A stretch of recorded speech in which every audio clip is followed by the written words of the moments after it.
कहानी की शुरुआत एक तिजोरी वाले कमरे से होती है। एक नकाब पहनकर आया आदमी कांच तोड़ता है और उसमें रखा कीमती रत्न चुरा लेता है। गार्ड उसे देख लेते हैं, लेकिन हैरानी की बात यह होती है कि वो अदृश्य यानी दिखाई नहीं देता। गार्ड उसे पकड़ने की कोशिश करते हैं, लेकिन वो हवा में उड़कर खिड़की से बाहर चला जाता है। जल्द ही पूरा शहर उस रहस्यमय चोर काइतो किड की चर्चा करने लगता है। स्कूल में एक लड़की आयाको अपने दोस्तों से इस चोर के बारे में बातें कर रही होती है। तभी उसका दोस्त काइतो एक जादू की ट्रिक दिखाकर उसे चौंका देता है और मजाक में उसकी स्कर्ट उड़ाने की कोशिश करता है। गुस्से में आयाको उसका पीछा करती है। उनकी टीचर उन्हें देखकर थक चुकी होती है, क्योंकि ये दोनों क्लास में भी शरारत करते हैं, लेकिन पढ़ाई में बहुत तेज हैं। आयाको कहती है कि काइतो कभी भी काइतो किड से नहीं जीत सकता। ये बात काइतो को चुनौती जैसी लगती है और वह क्लास छोड़कर उस चोर को पकड़ने की ठान लेता है। आयाको बताती है कि उसके पापा पुलिस में बहुत बड़े अफसर हैं, लेकिन वह भी उस चोर को नहीं पकड़ पाए। फिर भी काइतो बिना कुछ बोले चला जाता है। दूसरी तरफ पुलिस ऑफिस में आयाको के पापा को एक नई खबर मिलती है। 8 साल बाद फिर से काइतो किड ने एक कीमती रत्न चुराने का ऐलान किया है। वो बहुत जोश में आ जाते हैं और कहते हैं कि इस बार वो उस चोर को जरूर पकड़ लेंगे।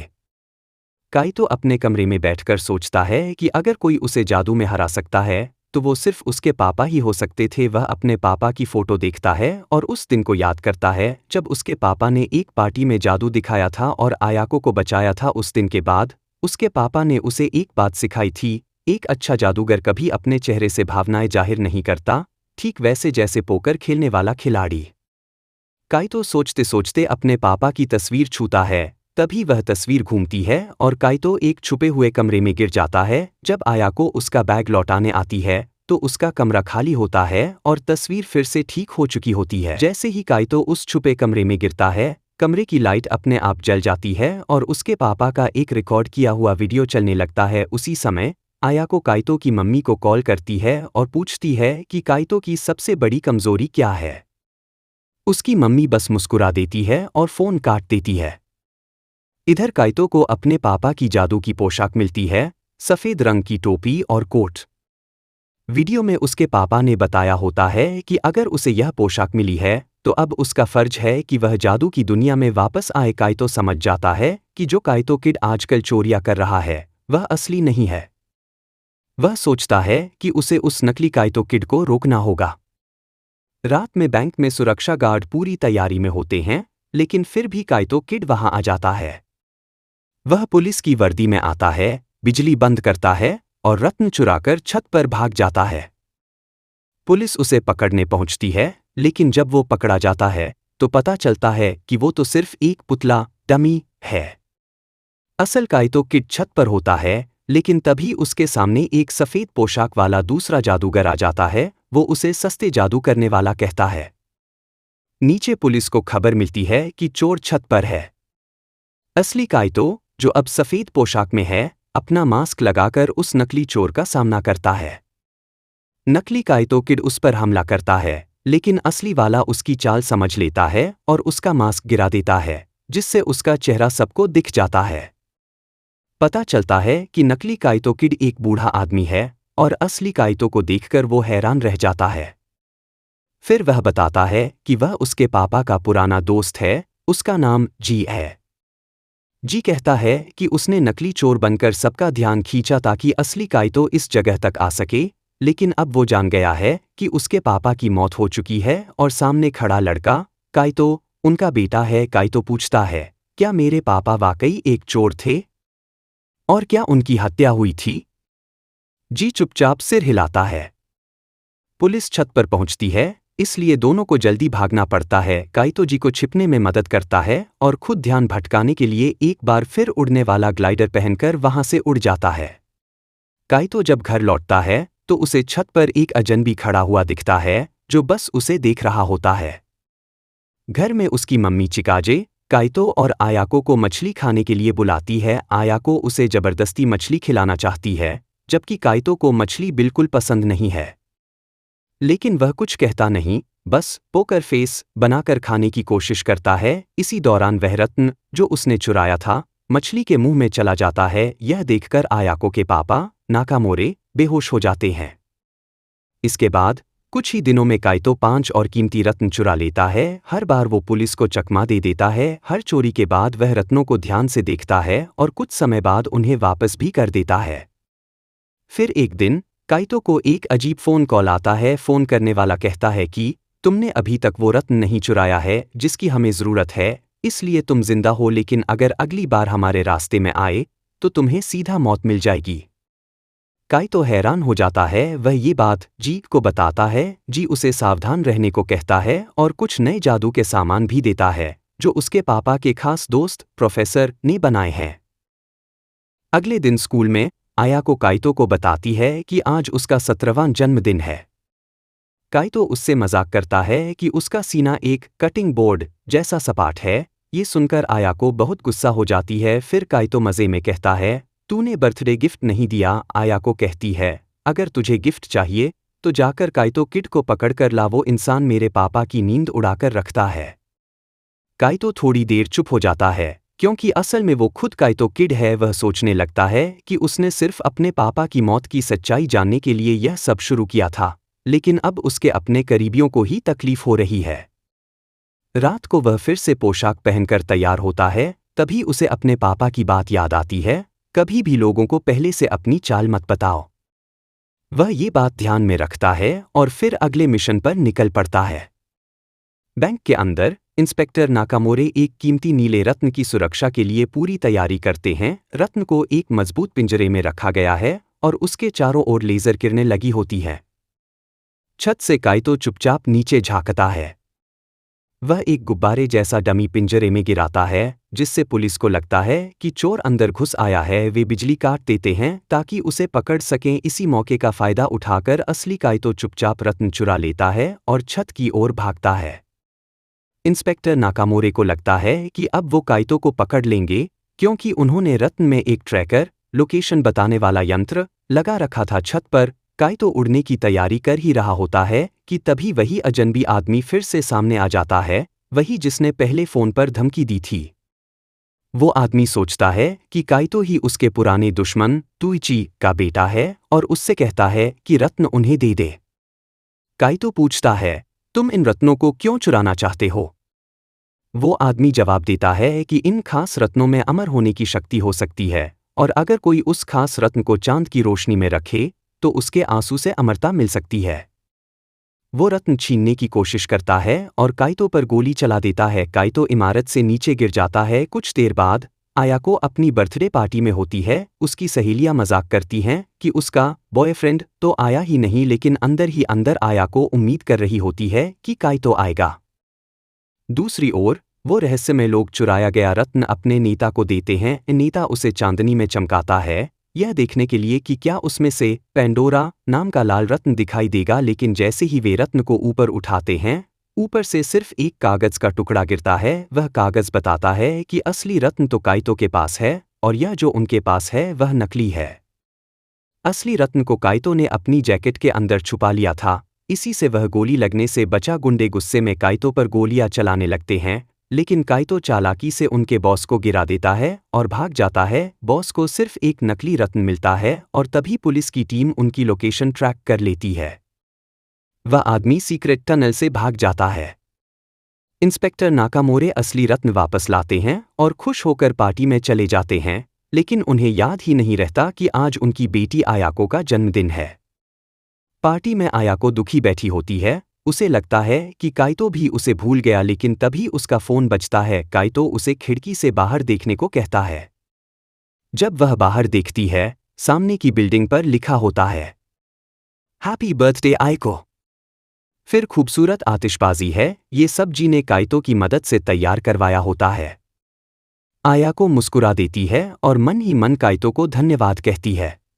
कुछ दिन बाद लंदन से एक बहुत ही तेज और स्मार्ट जासूस हाकुबा जापान आता है।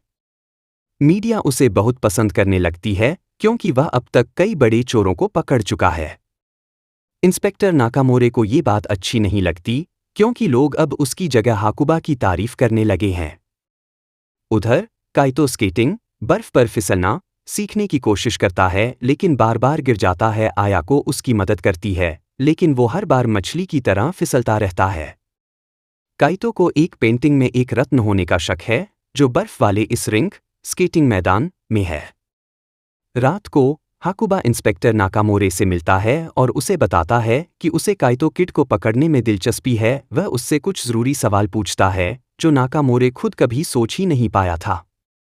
उधर काइतो एक गार्ड को बेहोश करके उसकी वर्दी पहन लेता है और म्यूजियम के अंदर घुस जाता है। हाकुबा को शक हो जाता है क्योंकि वह असली गार्ड को बेहोश पड़ा हुआ देखता है। जब गार्ड बेहोश हो जाते हैं, काइतो अकेले उस पेंटिंग के पास पहुंचता है जिसमें रत्न छिपा हुआ होता है। वह उसे निकालने की कोशिश करता है, तभी हाकुबा उसे पकड़ने आ जाता है।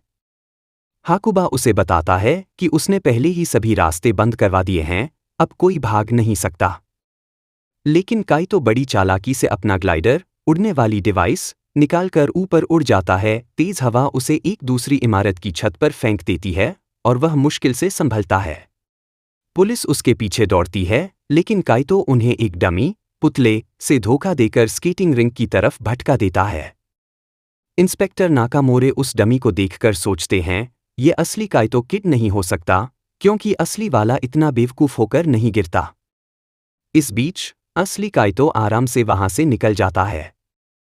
हाकुबा अब यह समझ जाता है कि असली काइतो किड की सबसे बड़ी कमजोरी है उसका खुद पर ज्यादा भरोसा। अगले दिन हाकुबा काइतो की ही क्लास में ट्रांसफर होकर आ जाता है। काइतो हैरान रह जाता है। रात को काइतो चुराए गए रत्न को चांद की रोशनी में जांचता है लेकिन वो रत्न भी नकली होता है। अब उसे एक नया रत्न चुराने की योजना बनानी पड़ती है। अगली सुबह आयाको उसे एक म्यूजिक कॉन्सर्ट के लिए बुलाती है लेकिन काइतो मना कर देता है क्योंकि उसी समय उसे एक और चोरी करनी होती है। तभी हाकुबा आता है और आयाको को कॉन्सर्ट में चलने के लिए कहता है। काइतो उसका मजाक उड़ाते हुए कहता है तुम कभी मुझे नहीं पकड़ सकते। हाकुबा चुनौती देता है अगर मैं तुम्हें पकड़ लूं तो आयाको मेरे साथ कॉन्सर्ट में जाएगी। हाकुबा पुलिस के साथ उस मूर्ति की सुरक्षा की तैयारी करता है जिसे काइतो किड अगली बार चुराने वाला है। हर जगह कैमरे और अलार्म लगाए जाते हैं। उधर काइतो छुपकर वेंट हवा की पाइप से अंदर जाता है और मूर्ति के पास पहुंच जाता है। लेकिन हाकुबा पहले से ही तैयार होता है। जैसे ही काइतो आता है हाकुबा उस पर एक बटन दबाकर नशे की गैस छोड़ देता है। काइतो और हाकुबा के बीच गैस मास्क को लेकर लड़ाई होती है।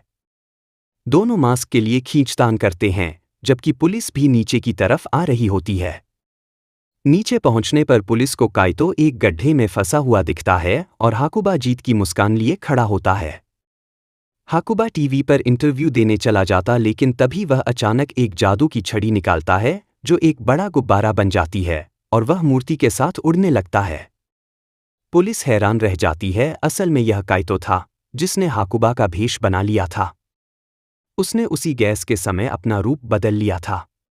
हाकुबा असली मूर्ति को जमीन से जंजीर से बांध चुका था, इसलिए काइतो उसे पूरी तरह चुराने में नाकाम रहता है। फिर भी वह मूर्ति के अंदर छुपे रत्न को चांद की रोशनी में चमकाकर देखता है, लेकिन वह भी नकली निकलता है। भागते समय इंस्पेक्टर नाकामोरे उसका गुब्बारा गोली से फोड़ देता है और काइतो हवा में झूलता हुआ एक बिल्डिंग से टकराकर घर लौटता है। अगली सुबह आयाको को पता चलता है कि दोनों, काइतो और हाकुबा, हॉस्पिटल में भर्ती हैं। वह मुस्कुराती है और सोचती है कि कम से कम आज वो दोनों उसे तंग नहीं करेंगे। उधर काइतो अपने घर के बेसमेंट में अपने पापा की एक रिकॉर्डिंग सुनता है। उसमें उसके पापा कहते हैं कि मैजिक ट्रिक और जादू जैसे मंत्र में बस थोड़ा सा फर्क होता है।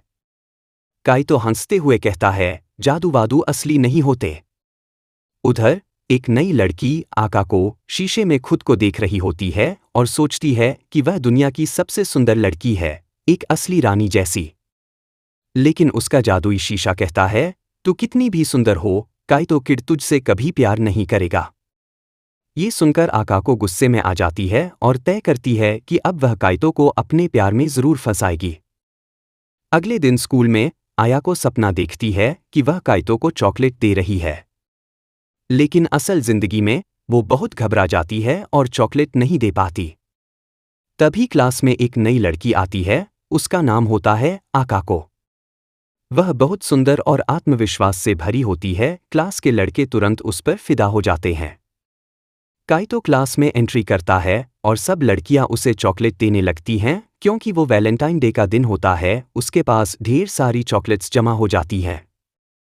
काइतो मजाक में आकाको से भी चॉकलेट मांगता है, लेकिन आकाको गुस्से में जादू का एक मंत्र बोलती है और उसे दीवार से टकरा देती है। सब चौंक जाते हैं। आकाको कहती है कि अगर काइतो को उसकी चॉकलेट चाहिए तो पहले उसे बाकी सब लड़कियों की चॉकलेट फेंकनी होगी, लेकिन काइतो मना कर देता है और कहता है कि वह ऐसा नहीं करेगा। ये सुनकर आकाको चौंक जाती है। वह सोचती है कि यह पहला लड़का है जो उसकी सुंदरता और जादू से नहीं डरा। अब वह तय करती है, मैं इसका असली चेहरा जरूर जानूंगी। रात को वह अपने कमरे में एक अजीब सा जादुई ड्रिंक बनाती है और उसमें काइतो का रूमाल डाल देती है। वह उसे श्राप देने की कोशिश करती है।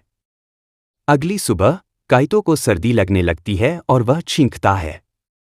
उसे समझ नहीं आता कि यह अचानक क्या हो गया। वह अपने दोस्त जी से पूछता है, क्या जादू असली होता है? जी गंभीर होकर कहता है, जादू बहुत तरह का होता है और आज रात पूनम की रात है, तो संभल कर रहना। रात को काइतो एक नया रत्न चुराने निकलता है, लेकिन जब वह उसे चुराता है तो आकाको अपने जादू से उसके ऊपर असर डालती है। काइतो को दर्द होने लगता है और वह ठीक से खड़ा भी नहीं हो पाता। पुलिस उसके बहुत करीब पहुंच जाती है, लेकिन वह जैसे तैसे स्मोक बम फेंककर भाग जाता है। बाहर निकलते ही उसे आकाको की आवाज़ सुनाई देती है। वह उसे हवा में उड़ाकर अपने पास बुला लेती है। काइतो अचानक खुद को एक लाल जादुई घेरे में फंसा हुआ पाता है और उसके सामने खड़ी होती है आकाको, चुड़ैल जैसे कपड़ों में। काइतो हैरान रह जाता है जब वह आकाको को एक जादुई चुड़ैल के रूप में देखता है। आकाको उसे डराने की कोशिश करती है और कहती है कि अगर वह उसके प्यार को नहीं स्वीकार करेगा तो वह उसे पूरी दुनिया से मिटा देगी। लेकिन काइतो मजाक में कहता है, अगर मैं मर गया तो तुमसे कौन बहस करेगा? फिर वह कहता है, तुम मुझे जबरदस्ती प्यार नहीं करवा सकती। अगर तुम ऐसा करोगी तो लोग तुमसे डरेंगे और तुम अकेली रह जाओगी। ये सुनकर आकाको थोड़ी दुखी हो जाती है। काइतो अपनी चालाकी से वहां से भाग निकलता है। जब आकाको नीचे गिरती है तो उसकी आंखों से आंसू आ जाते हैं। उसे समझ आता है कि काइतो सही कह रहा था। अगले दिन स्कूल में काइतो आयाको की चॉकलेट चुरा लेता है और मजाक करता है। आकाको दूर से उन्हें देख रही होती है और सोचती है कि अब वह काइतो से बदला लेगी। लेकिन तभी एक बर्फ का गोला उसके मुंह पर आकर लगता है और वह चौंक जाती है। फिर वह मुस्कुराकर दोनों के पीछे दौड़ने लगती है। कुछ दिन बाद अखबार में एक खबर छपती है कि काइतो किड फिर से चोरी करने वाला है। इस बार एक पुरानी बड़ी घड़ी क्लॉक टावर को। इस पर आयाको बहुत गुस्सा हो जाती है क्योंकि वह घड़ी उसके बचपन की यादों से जुड़ी होती है। उसके दोस्त उसे खींचकर क्लास ले जाते हैं, लेकिन वह मन ही मन उस घड़ी को बचाना चाहती है।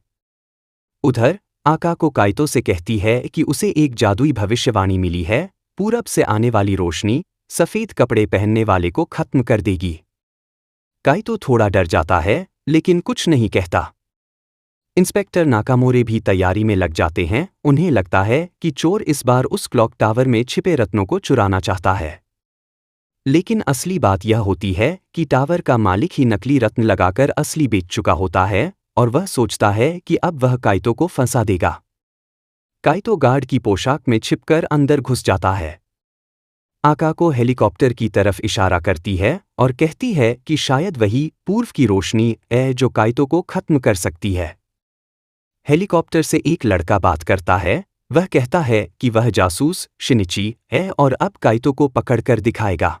हेलीकॉप्टर में बैठा वह लड़का इंस्पेक्टर नाकामोरे से बात करता है और कहता है कि वह जासूस शिनिची है। उसने ही सिक्योरिटी टीम को बताया था कि अगर सही सवाल पूछा जाए तो काइतो किड पकड़ा जा सकता है। नाकामोरे सोचने लगता है, ये लड़का कौन है? इतना चालाक कैसे है? उधर काइतो घड़ी की इमारत में गार्ड बनकर घूम रहा होता है। हेलीकॉप्टर से शिनिची काइतो की लोकेशन पकड़ लेता है और गार्ड्स को भेज देता है। शिनिची सब वेंट्स हवा की पाइपों को बंद करवा देता है ताकि काइतो भाग न सके। एक गार्ड बताता है कि काइतो किड ने वर्दी बदल दी है और भाग रहा है, तभी एक और गार्ड आकर उसे बेहोश कर देता है। असल में वह काइतो होता है। काइतो चुपचाप ऊपर की तरफ चढ़ता है और क्लॉक टावर के पास पहुंच जाता है। तभी पूरी इमारत में धुआं फैल जाता है। सब सोचते हैं कि कुछ बड़ा हो गया है। जब धुआं हटता है तो सब देखते हैं कि घड़ी की बड़ी सुइयां गायब हो गई है। शिनिची हेलीकॉप्टर से देखता है और समझ जाता है कि क्लॉक टावर असल में झूलता हुआ एक नकली ढांचा, पेंटिंग है। नाकामोरी ऊपर आता है और देखता है कि काइतो वहां खड़ा है। काइतो उसे वॉकी टॉकी से एक कोड सुलझाने को कहता है जो दीवार पर लिखा होता है। शिनिची हेलीकॉप्टर से देखता है और पेंटिंग पर गोली चलाने की तैयारी करता है। जैसे ही वह गोली चलाता है, पेंटिंग हिलती है और उसका असली रूप दिख जाता है। तभी काइतो एक बार फिर उड़ने की तैयारी करता है। नीचे आका को सब कुछ देख रही होती है, लेकिन अपना जादू इस्तेमाल नहीं कर सकती क्योंकि सब लोग देख रहे होते हैं। काइतो एक कार्ड से वॉकी टॉकी फेंकता है और छलांग लगाकर उड़ जाता है। शिनिची समझ जाता है कि उसने फिर से काइतो को खो दिया है। जब वह कोड पढ़ता है तो समझ में आता है कि काइतो को पहले से पता था कि असली रत्न टावर में नहीं है और उसने टावर के मालिक को भी पहले ही एक संदेश भेज दिया था। आखिर में काइतो आयाको से मिलता है। आयाको को याद आता है कि जब वह छोटी थी और उसके पापा उसके साथ नहीं आ पाए थे, तब काइतो उसे एक नीला गुलाब देकर हंसाया था। अब सालों बाद काइतो फिर से वैसा ही करता है, वही नीला गुलाब और वही मुस्कान। इस बार काइतो एक नया हीरा चुराने की तैयारी कर रहा होता है, जिसका नाम है एंजल्स क्राउन, यानी फरिश्तों का ताज। वह चुपचाप इमारत में घुसता है और जैसे ही उसके पास रोशनी पड़ती है, वह चौंक जाता है। वह तुरंत पीछे हटता है और वहां से भाग जाता है। भागते वक्त वह एक नोट छोड़ता है, मैं इस रविवार को फिर आऊंगा इस ताज को लेने। अगले दिन काइतो और आयाको लंच कर रहे होते हैं। आयाको फिर से अपनी बनाई हुई भयानक स्टेक, मांस का टुकड़ा, काइतो को जबरदस्ती खिलाने की कोशिश करती है। काइतो उसे खाने से बचने के लिए तरह तरह की बातें करता है। तभी आयाको के पापा, इंस्पेक्टर नाकामोरे, उन्हें घूरने लगते हैं। काइतो घबरा जाता है और सोचता है कि शायद वह उसे पहचान गए हैं। नाकामोरे पूछते हैं, तुम दोनों क्या एक दूसरे को डेट कर रहे हो? आयाको चौंक जाती है और तुरंत मना कर देती है, लेकिन जब वह देखती है कि उसके पापा शक कर रहे हैं, तो वह झूठ बोल देती है, काइतो मुझे रविवार को डेट पर ले जा रहा है। असल में वह ऐसा इसलिए कहती है ताकि उसके पापा सोचें कि काइतो किड और काइतो दो अलग लोग हैं। काइतो को समझ नहीं आता कि आयाको ये क्या कर रही है, लेकिन वह मान जाता है। उसके बाद वह जी से मिलने जाता है और उससे पूछता है कि अब क्या करें। जी उसे एक खास चीज देता है, एक बॉल जो बहुत मजेदार गैजेट है जिससे वह खतरे में बच सकता है। काइतो को अपने पापा की एक और रिकॉर्डिंग याद आती है जिसमें वे कहते हैं, जब लोग तुम्हें शक की निगाह से देखें तब भी चेहरे पर मुस्कान बनाए रखना, यही असली जादूगर की पहचान है। और फिर आता है रविवार। काइतो आयाको के साथ एक डेट पर निकलता है, लेकिन असल में उसके दिमाग में कुछ और ही चल रहा होता है। जब मूवी शुरू होती है तो आयाको चालाकी से उसकी कलाई में हथकड़ी लगा देती है और बोलती है, अब तुम भाग नहीं सकते। काइतो हंसता है और कहता है, चलो मूवी देखते हैं। लेकिन जैसे ही मूवी चल रही होती है, वह धीरे धीरे अपनी कलाई आजाद कर लेता है और एक डमी पुतला वहां बैठा देता है और खुद चुपचाप निकल जाता है। अब उसके पास बहुत कम समय होता है, उसे रत्न चुराकर वापस आना होता है मूवी खत्म होने से पहले। वह पूरी रफ्तार से रत्न की इमारत तक पहुंचता है। जैसे ही वह रत्न के पास पहुंचता है, इंस्पेक्टर नाकामोरे सामने आ जाते हैं और कहते हैं, अब बचकर नहीं जा सकते काइतो किड। लेकिन जब वो उसका चेहरा देखते हैं तो चौंक जाते हैं, क्योंकि वो काइतो नहीं बल्कि आयाको लग रही होती है। असल में काइतो ने ऐसा जादू किया होता है कि उसका चेहरा आयाको जैसा लग रहा था ताकि सबको भ्रम हो। इंस्पेक्टर नाकामोरे इतना हैरान होते हैं कि कुछ कह ही नहीं पाते। इस बीच काइतो रत्न चुराकर भाग जाता है।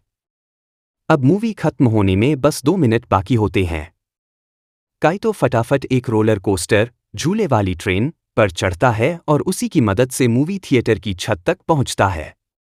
वो छत तोड़कर नीचे गिरता है और सही टाइम पर डमी की जगह फिर से बैठ जाता है, मानो वह कभी गया ही नहीं था। आया को खुश हो जाती है कि काइतो मूवी से बीच में नहीं भागा। उसे लगता है कि काइतो किड कोई और है। वह उसे एक आइसक्रीम देती है और दोनों मुस्कुराकर मूवी थिएटर से बाहर आते हैं। यह कहानी पार्ट 2 में जारी रहेगी, इसे मिस मत करना। इस हफ्ते के टॉप सपोर्टर्स को अगली वीडियो में स्पॉन्सर के रूप में दिखाया जाएगा। लाइक, शेयर और सब्सक्राइब करना न भूलें।